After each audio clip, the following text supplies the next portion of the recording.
All right, welcome. Shaving with the Squadgeman. For those of you who have not watched one of my videos before, what I just did with this cloth is I heated the water to where it was basically as much as I could bear, as hot as I could get it with the tap. And then I held it to my face for about 30 seconds.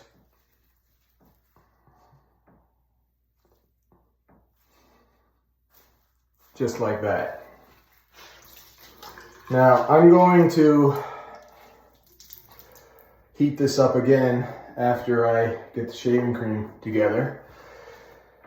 What I've been doing is I've been soaking my shaving brush in hot water just to get it super saturated. Super saturated means it's absorbed everything it can possibly absorb and the excess drains off. So this is nice and wet and hot. I'm going to use this bowl now. I leave a little bit of hot water in there, basically a spoonful, and I'm going to use this shaving gel. So I'm going to hit this with some shaving gel and start whisking. So when I whisk, I'm going to go counterclockwise for a while. Then I'm going to go clockwise. The reason I'm doing this is I don't want my shaving brush to end up looking like one of those troll dolls' heads or a paisley. If you don't know what a paisley is, look it up. Basically a bent raindrop. I want it to get even wear. Okay, now this cream is a bit too thick, so I'm just going to add a little bit of water.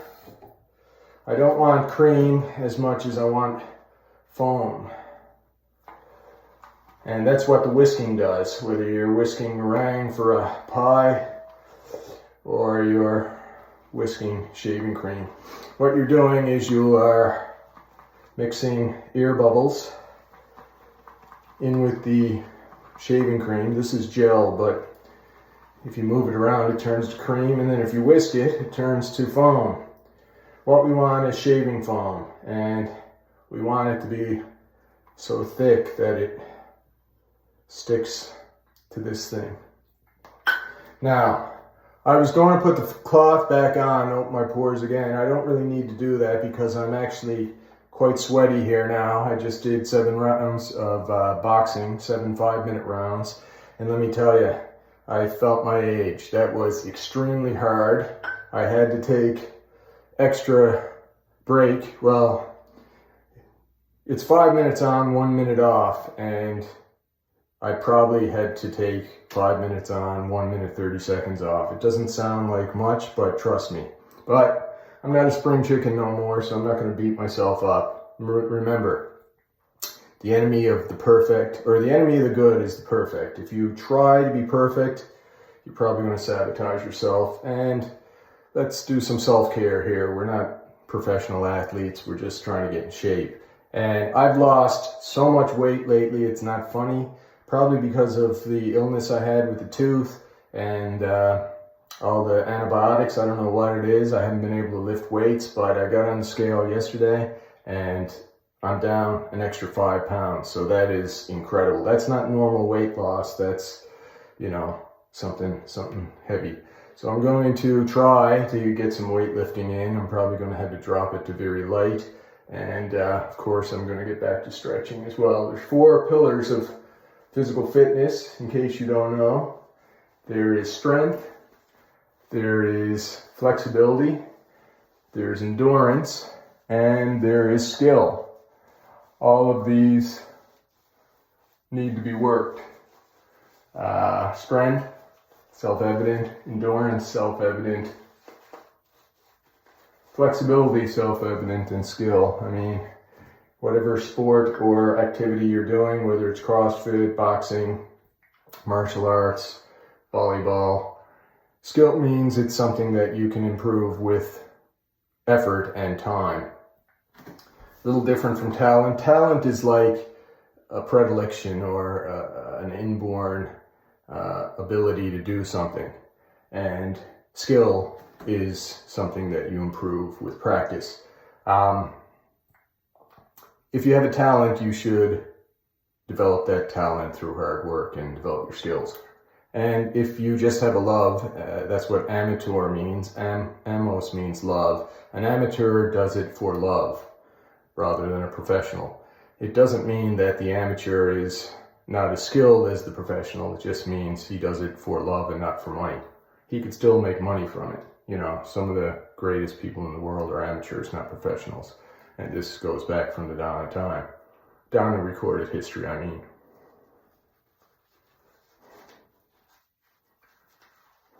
Obviously the dawn of time, because before people were getting paid, they were still doing things they loved. We don't know this, but we can conjecture. All right, so I've got this shaving foam on. It's nice and thick. Basically, I want to cover all the hair. I'm well overdue for a shave, but because my work has brought back the face masks, I'm back to shaving once a week. I find if I wear the face mask after shaving with a blade, it bothers my face. Maybe I'm sensitive, I don't know. So today is Sunday. It's very early Sunday morning. It's probably midnight on Saturday. It's my friend's birthday. Happy birthday. Now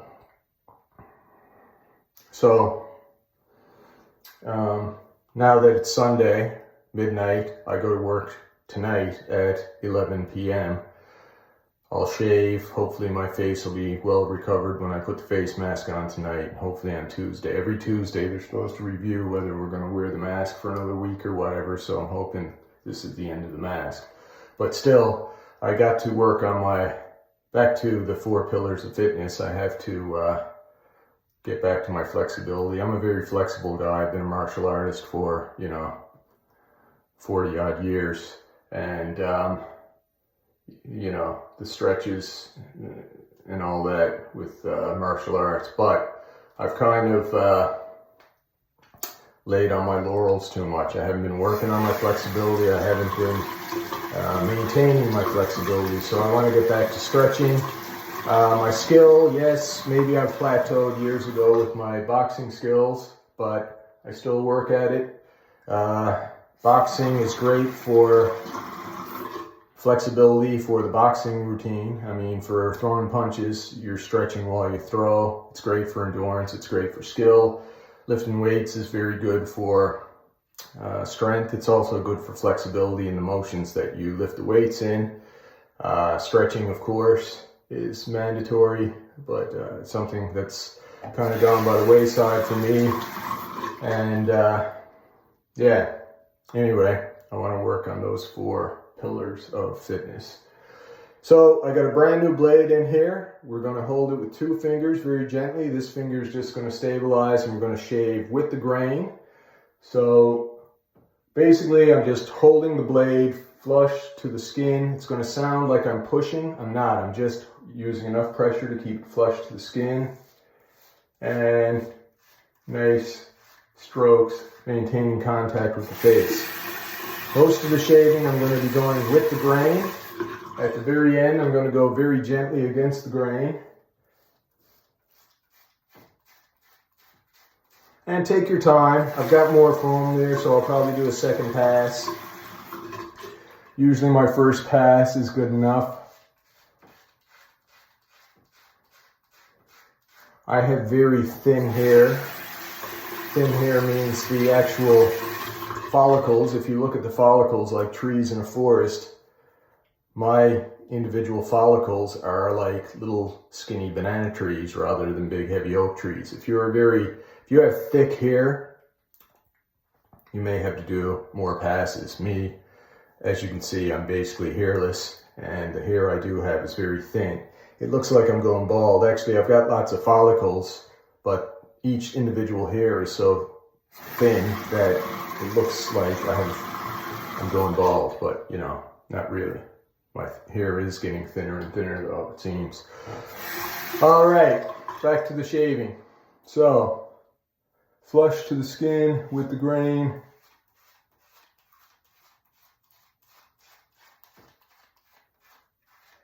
You can hear when the hair is cut, but I'm going to use my hand as well. I'll show you that. So now, you got to be careful with your neck. This is where you run the risk of ingrown hairs and pimples more, because the hair is growing in different directions than what you may intuit. So I'm basically going against the grain on some of these. And my beard is actually very chaotic. If I grow a beard, I look like a bushman. You know, I look like a savage. Not to say that a bushman is a savage, but my hairs grow every which way and I get a bushy, unruly beard. Now, I know that can be managed somehow, but I just don't like having a beard. Beard actually is very uncomfortable for me. It's like, I'm always aware of it and I don't like it. Same as wearing jewelry. When I had my ears pierced, or when I wore rings or bracelets or whatever, even watches, it's like I was always aware of it on my skin. My last job, I was required to wear a watch, so I did, but now that I don't have to wear a watch anymore, I never wear one.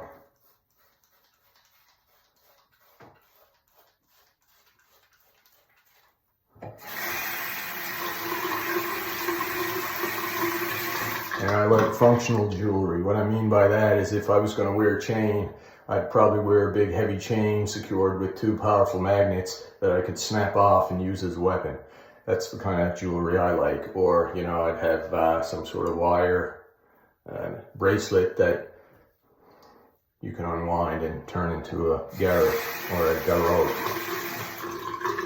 I'm just, you know, I don't want to wear jewelry, but I do like the idea of functional jewelry.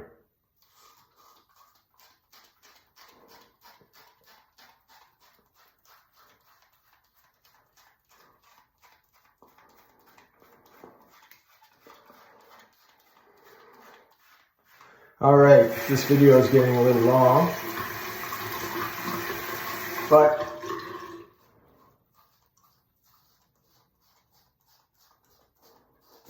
so here's another technique for getting the hair. I'm puffing the cheeks. I'm getting some air in there.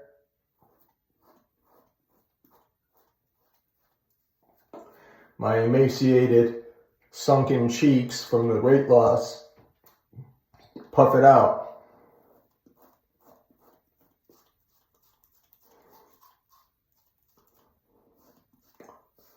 Like a puffer fish. Another technique. This technique, I'm wiping the skin to feel the stubble, and I'm also pulling the skin up over the jawbone to shave the area that is protected by the jawbone. And now, actually, if you can stick around, I know this video is getting long. I'm going to do another pass quickly. I know I've been talking a lot. This is very strong glass. It's that glass, I can't remember what it's called, but it was Corningware. Corningware was developed to go into ovens, and it's basically indestructible. So the company almost went out of business when everybody bought it, because it was such a quality product. It basically lasted forever. And what kept the product going was the railway. The railway bought Corningware to cover the lights in the US for the trains. And that kept the company in business, the government contract. I'm sure the military, airports, everybody uses it now, so the company is quite secure. Great product. Anyway, one more pass, gentler than before. You can hear that very little is being cut at this point. So there's your audible proof that first pass was sufficient.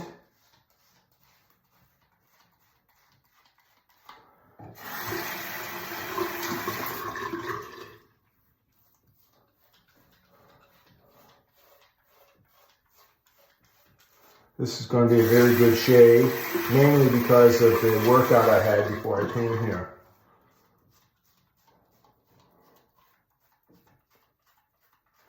All the sweating I was doing had sufficiently opened my pores. Now, last thing I'm going to do, very, very gently, about half the much pressure, I'm going to go against the grain. So again, you can hear the hair being cut because I'm getting it at a different angle.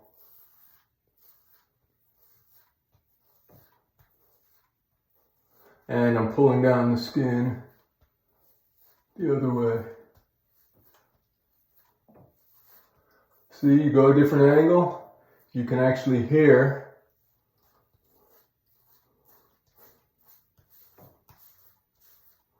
that more stubble is being cut.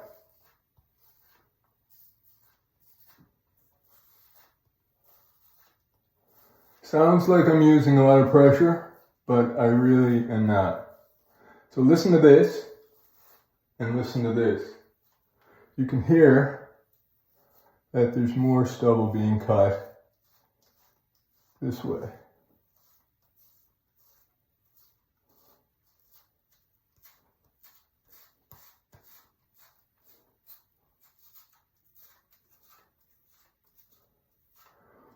Got no soul, patch. All right, and the last part is my mustache.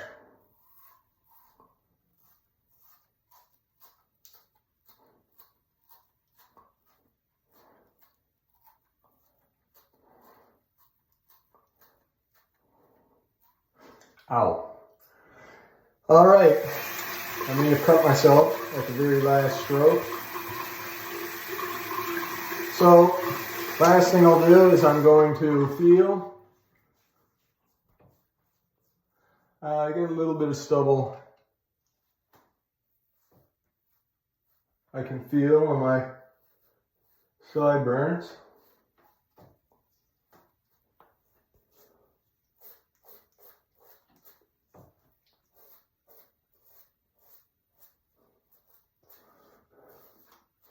All right, this video is way too long. Thank you for sticking by. I hope you learned something. I still have some extra shaving cream here if I wanted to do a third pass, which I do not want to do.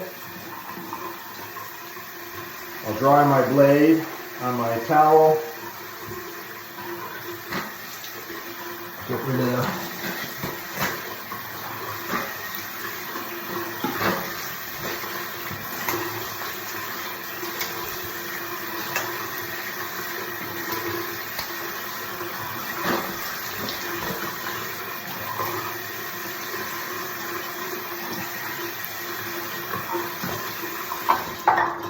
And now if you want to extend the life of your blade, put some oil on it. The oil is hydrophobic, which means it repels water